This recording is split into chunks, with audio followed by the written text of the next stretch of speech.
Venkateswara gold తాకట్టులో ఉన్న మీ బంగారాన్ని విడిపించి కొనబడును. ఫైనల్ గా ఈ ఇస్మార్ట్ సినిమా శంకర్ చూసి బయటకు వచ్చిన వ్యూయర్ ఏం ఫీల్ అవ్వాలని ఎక్స్పెక్ట్ చేస్తున్నారు మీరు?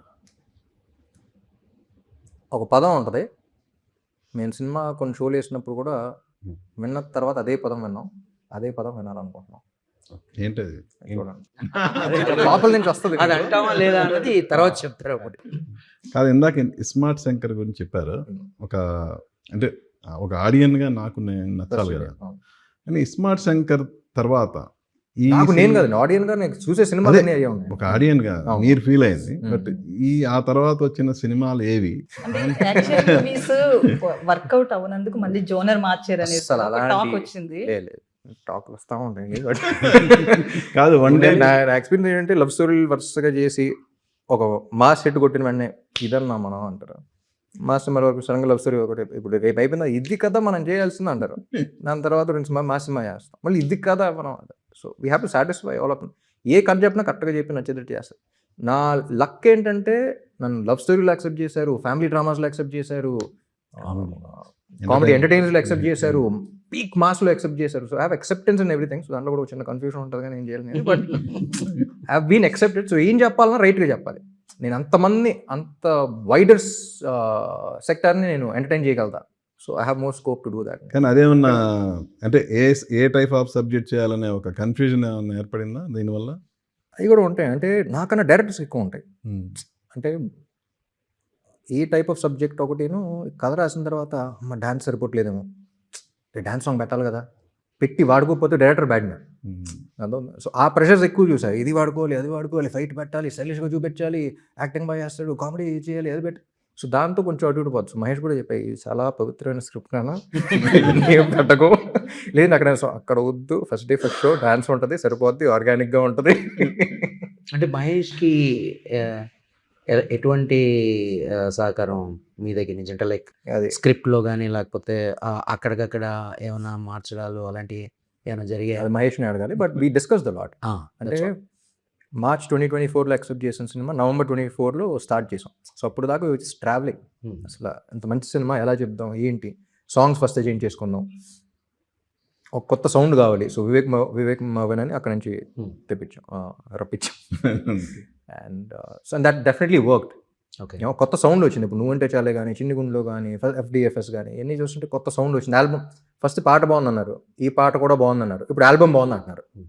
చాలా రోజుల తర్వాత మంచి ఇది వచ్చింది. So that ways we discussed a lot, we brain storm, we enjoyed the process. అంటే మ్యూజిక్ సెట్టింగ్స్ అయిపోయిన తర్వాత, బ్యాక్గ్రౌండ్ స్కోర్ అయిపోయిన తర్వాత, అయిపోయింది కదా ఇంకా 2 రీలు ఉంటే బాగుంటుంది, తీసేస్తాం కదా 2 రీలు ఉంటే బాగుంటుంది.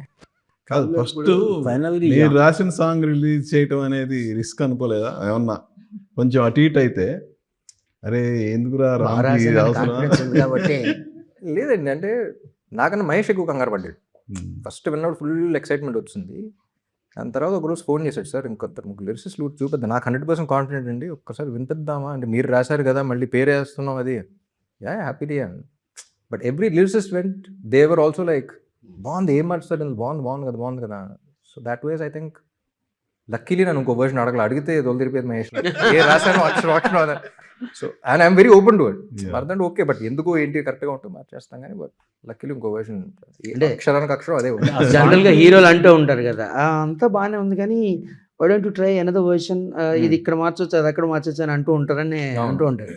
సో ఇక్కడ హీరోయే పాట రాశాడు కదా, అది డెఫినెట్లీ అవుద్దండి. ఎప్పుడు అవుద్దంటే మనకి ఏం కథ చెప్తున్నాం, క్యారెక్టర్ ఏం చెప్పాలనే క్లారిటీ లేకపోతే ఇంకా వేరేదాన్ని వస్తుంది చూద్దాంలే ఓకే అనేది వస్తుంది. ఇంత యాప్ట్గా కూర్చుంటాం కదా, దీనికన్నా బాగా ఇంకేం చెప్తాం, ఇది చెప్పింది సరిపోద్ది కదా, ఇదే చెప్పాలి కదా అనుకుంటే వేరేది ఎతకం ఫస్ట్. సో ఆ క్లారిటీ లేనప్పుడే ఇది కూడా చూద్దాం. సాంగ్ రాయడానికి ముందు మీరు ప్రిపేర్ అయిన విధానం, పాట విన్నాను బాగుంది, రేపు లిరిసిస్తో ఎవరు వస్తారో తెలియదు, సరే ఒకసారి రెఫరెన్స్ లాగా రాద్దాం. ఇంటికి 2 o'clock ప్యాకప్ అయింది, మార్నింగ్ 2కి కూర్చొని 2 to 4 ఓకే చదవ రాసి నెక్స్ట్ డే వినిపిస్తే బాగుంది, నెక్స్ట్ 2 to 4 రాస్తే అయిపోయింది. అంటే మీరు టీనేజ్లో కానీ చదువుకుంటున్నప్పుడు ఎప్పుడైనా అట్లా ట్రై చేయడం, ప్రేమ లెక్కలు రాయడం, సాంగ్స్ చేస్తారా? సాంగ్స్ ఇంగ్లీష్లో ఎప్పటి నుంచో రాస్తా ఉన్నాను, తెలుగులో ఫస్ట్ టైం. అందుకని తెలుగులో రాస్తున్నప్పుడు ఇంగ్లీష్ ఎక్కడ వాడకూడదని చెప్పేసి నా పాత సినిమాలో కూడా చిన్న చిన్న ఈ ఆంధ్రాకి రాశారు కదా ఆల్రెడీ, మళ్ళీ డైరెక్షన్ వైపు కూడా ఏమైనా వస్తున్నారు లేదా సార్? అట్లాగే ఇప్పుడు రైడు ఇలాంటి, ఇప్పుడు రెడ్ తర్వాత ఈ డబుల్ స్పాట్ ఇవి చూసుకుందాం. అయితే అంచనాలు మించకపోయినా కూడా యాక్చువల్గా ఓటీటీలో కానీ టీవీలో కానీ దుమ్ము రేపుతున్నాయి. అది ఎట్లాగ ఆడియన్ వ్యూ అనేది ఎట్లా మీరు గెస్ చేస్తారు? అంటే ఇక్కడ థియేట్రికల్ ఇది ఉంది, ఇక్కడ ఓటీటీ ఉంది. అంటే ఆ ఒక ఆడియన్ వ్యూని మీరు ఎలాగా ఇచ్చేస్తున్నారు? అంటే ఏమనుకుంటారు యాక్చువల్గా? మనందరం ఒకే బోట్లో ఉన్నాం, మనం చూస్తున్నాం, అబ్జర్వ్ చేస్తున్నాం అంతే ఏం జరుగుతుంది అనేది. So like I said, Hindi dubbing market అనేది బాగా అక్కడ ఎక్కువ రీచ్ ఉంది. సో ఏం చేస్తున్నా సరే బాగా లాయల్గా చూస్తూ ఉన్నారు వాళ్ళు. అండ్ ఇప్పుడు ఓటీటీ అని కొత్తగా వచ్చింది. సో అప్పుడు దాకా హిందీ డబ్బింగ్ కూడా ఐ రిమెంబర్, ఇదివరకు హిందీ డబ్బింగ్ కోసం 2 ఫైట్లు షూట్ చేసేవాడు. మినిమం 3 ఫైట్లు ఉండాలి. ఉన్నది ఒకటే జిందగీ అనే సినిమా చేంజ్డ్ ఎవ్రీథింగ్. అప్పుడు కూడా షూట్ చేసాం 2 రోజులు, సరదాగా ఉండదు హిందీ డబ్బింగ్ చేస్తున్నాం. కానీ ఎందుకు అతను ఫైట్లు తీసేసి ప్యూర్ లవ్ స్టోరీగా పెట్టాడు. లవ్ స్టోరీస్ చూడరు, హిందీ డబ్బింగ్ కొనేవారు కాదు, ఫైట్ లేకపోతే కొనేవారు కాదు. ఫస్ట్ టైం వేస్తే అప్పుడు దాకా రాని రికార్డ్ వ్యూవర్షిప్ ఫస్ట్ వచ్చింది. అంటే పీపుల్ వర్ వెయిటింగ్, అది ఓపెనింగ్స్ లాగా కదా. ఫస్ట్ డేనే ఆ రోజులో 2017 20 million 24 million ఏదో వచ్చింది. అంటే చూస్తున్నారు బేసిక్లీ మోర్ దెన్ నంబర్స్. అంటే లవ్ స్టోరీస్ కూడా చూస్తున్నారు, అక్కడ నుంచి అన్ని చూస్తున్నాం, అన్ని జానర్స్ చూస్తున్నారు. అంటే వాళ్ళ కల్చర్ నచ్చిందా, something they caught on. So అలా ఓటీటీలో కూడా ఏంటంటే థియేటర్లో ఆడిన సినిమాలు ఓటీటీలో బాగా ఆడతాయి, థియేటర్లో బాగా ఆడిన సినిమాలు ఓటీటీలో ఆడకపోవచ్చు. So different sector of audiences ఉంటారు. అంటే ఈ మూవీ స్టోరీ ఉపేంద్ర గారికి చెప్పినప్పుడు ఆయన కూడా ఒక హీరో, సో ఆయన ఎట్లా ఫీల్ అయ్యారు, ఏమన్నారు అసలు? ఆయన ఏమన్నా సజెషన్స్ ఇచ్చారు ఆయన ఫ్యాన్స్ వైపు నుంచి కావచ్చు అట్లా? ఆయన ఎక్స్పీరియన్సెస్ చెప్పారండి. బట్ మహేష్ నాకు వెంటనే ఫోన్ చేశాడు, చెప్పిన తర్వాత ఏమన్నారు అన్న, ఎమోషనల్ అయ్యారండి అన్నాడు, చాలా పెట్టాను.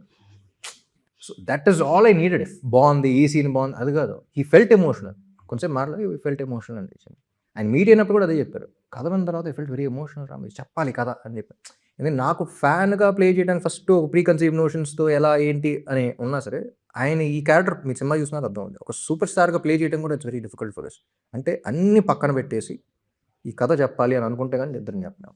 సో మా ఇద్దరి మధ్య కథ కాబట్టి కాదు, 1 day before జరిగారు ఏంటి స్ట్రాటజీ?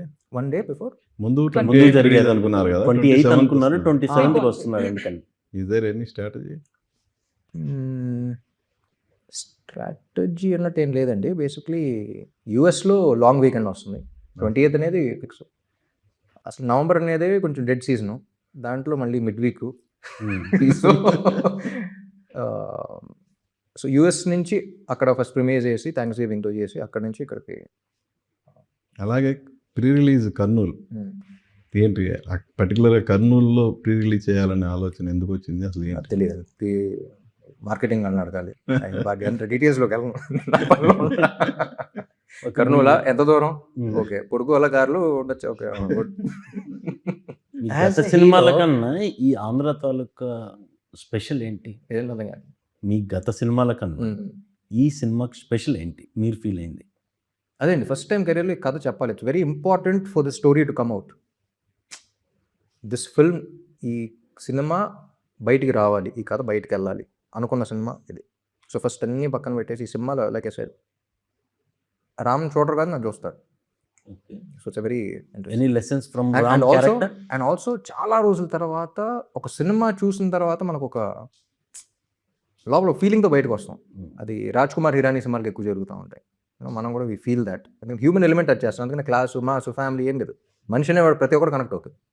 సో అలాంటి సినిమా తెలుగు సినిమాలోనే వచ్చి చాలా రోజులు అయింది. అంటే ఒక నెగిటివ్ ఎమోషన్ కదా, ఒక పాజిటివ్ ఎమోషన్తో టియర్ జర్కీ మూమెంట్స్ రావడం, ఒక పాజిటివ్ ఎమోషన్తో మనకి ఒక ఇది రావడం, సినిమాలోంచి సినిమా గురించి డిస్కషన్ కాకుండా సినిమాలోంచి మన గురించి ఒక ఫీలింగ్ రావడం.